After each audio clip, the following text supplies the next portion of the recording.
আমাৰ পদ্মা ভৰালী।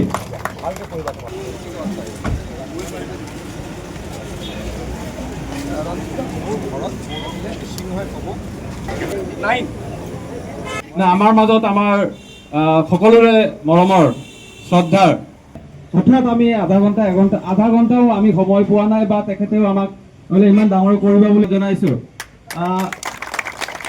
মই জুৰসিং দাক অনুভৱ কৰিছোঁ, আপুনি জুৰসিং দাই তেখেতলৈ অশেষ অশেষ ধন্যবাদ। পদ্মা ভৰালী প্ৰায় 88% পাইছে আৰু CBSEৰ পৰা আমাৰ কেন্দ্ৰীয় বিদ্যালয়ত টপ হ'ব, কিন্তু তাৰ মাজত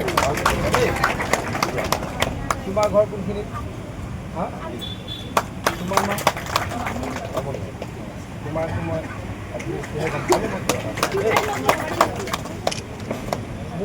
মই হোৱাটছআপ পাইছিলোঁ, বোলে আমাৰ দুজনী ছোৱালী 89% পাইছে, তহঁত দুজনীয়ে 3 বছৰৰ পাছত ভিতৰত ACS পাব, গতিকে তুমি তেওঁলোকক দুটা লেপটপৰ ব্যৱস্থা কৰি দিয়া। মই বোলো হ'ব দাদা। মই ভাবিছিলোঁ ৰাতিপুৱা মই ক'লোঁ এফালে আহিম, মাত্ৰ সিহঁত দুজনীক লগ কৰি মই সৰু উপহাৰ দুটা দি যাম, কিন্তু এনেকৈ তোমালোক আছা বুলি মই নাজানিছিলোঁ। আৰু আমাৰ নতুন ভণ্টিজনী তাইও খুব ভাল ৰিজাল্ট কৰিলে, মই গম পোৱা নাছিলোঁ। তাইৰ কাৰণে ডেফিনেটলি মই কিবা এটা উপহাৰ আনিবলৈ চেষ্টা কৰিম। দীঘলকৈ নকওঁ, মই যাম কামপুৰলৈ, কামপুৰৰ পৰা হোজাইলৈ, আকৌ গুৱাহাটীত মোৰ 7টা বজাত এখন মুখ্যমন্ত্ৰী ডাঙৰীয়াৰ লগত সভা আছে, গতিকে বেছি সময় নকৰোঁ। এটা অনুৰোধ কৰিছোঁ, তোমালোকে খুব ভালদৰে পঢ়া, ডাঙৰ মানুহ হোৱা। ভালদৰে পঢ়িলেহে ডাঙৰ মানুহ হ'ব পাৰিবা, নহ'লে আমাৰ ডাঙৰ মানুহৰ ৰাস্তা ৰুদ্ধ। ডাঙৰ মানুহ মানে ওখ ডাঙৰ হোৱা মানুহৰ মই কথা কোৱা নাই। ডাঙৰ মানুহ মানে মই অকল টকা পইচা হোৱাৰ কথা কোৱা নাই। ডাঙৰ মানুহ মানে সামাজিকভাৱে প্ৰতিষ্ঠিত, ঘৰখনক ভাল পোৱা, সমাজক ভাল পোৱা, ফিনান্সিয়েলি প্ৰতিষ্ঠিত, ভাল চাকৰি এটা কৰা, ভাল ব্যৱসায় এটা কৰা, সেই মানুহক ডাঙৰ মানুহ বুলি কয়। গতিকে তেনেকুৱা ভাল ডাঙৰ মানুহ হোৱা, তাৰ কাৰণে মই তোমালোকক আহ্বান জনাইছোঁ আৰু ভগৱানৰ ওচৰত প্ৰাৰ্থনা জনাইছোঁ, তোমালোকে ভালদৰে পঢ়িবা আৰু আমাৰ এই অঞ্চলটোলৈকে সুনাম কঢ়িয়াই নিবা। মই আকৌ কৈছোঁ, মই দীঘলকৈ নকওঁ, তোমালোকক মই আকৌ এদিন লগ পাম। বহুত বহুত মৰম তোমালোকলৈ যাচিলোঁ, শুভেচ্ছা যাচিলোঁ। এইখিনি কৈ মোৰ বক্তব্য সামৰিলোঁ। ধন্যবাদ।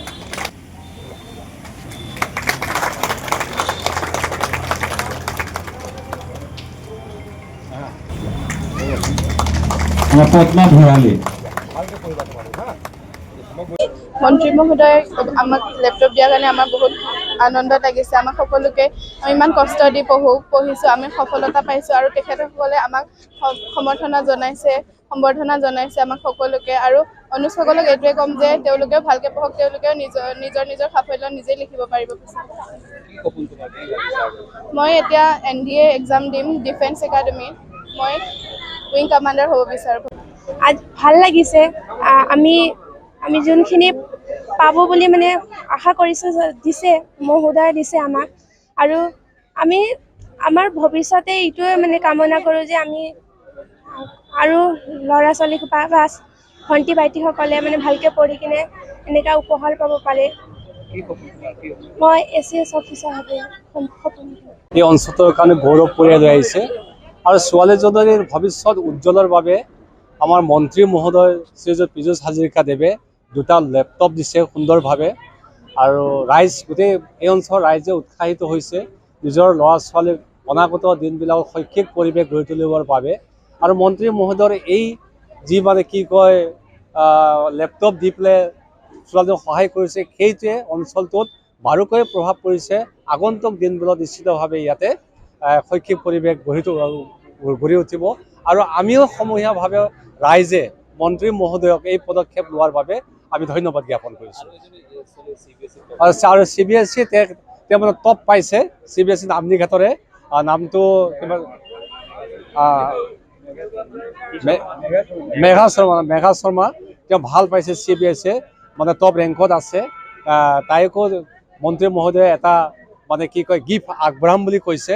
গতিকে আমাৰ তৰফৰ পৰা তাইক মানে কি কয় ধন্যবাদ জ্ঞাপন কৰিছোঁ অঞ্চলটোৰ বাবে সুনাম কঢ়িয়াই অনাৰ বাবে।